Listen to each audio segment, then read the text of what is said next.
વર્ષો પહેલાં દેશ વિદેશમાં માલ સામાન લઈ લાવવા વહાણનો ઉપયોગ કરવામાં આવતો હતો.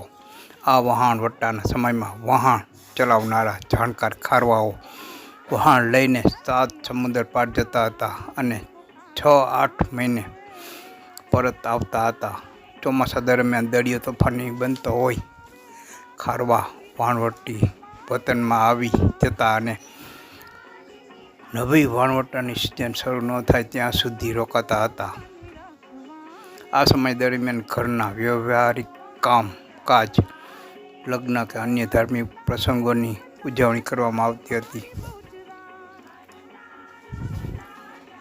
આ રીતે ખારવાઓમાં મોટા ભાગના લગ્નો અષાઢ માસમાં ગોઠવાતા હતા. આજનો સમય બદલાયો છે. વહાણવટનું નામ પડતું રહ્યું છે. મત્સ્ય ઉદ્યોગનો વિકાસ થઈ રહ્યો છે. ત્યારે વર્ષમાં ગમે ત્યારે મુહૂર્ત મુજબ, અનુકૂળતા મુજબ ખારવાઓ લગ્ન પ્રસંગનું આયોજન કરે છે.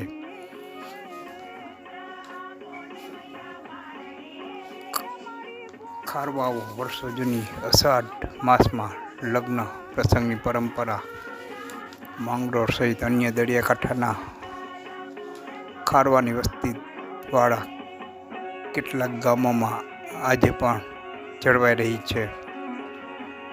પોરબંદરમાં એક સમયે સમૂહ લગ્ન ગોઠવાતા હતા.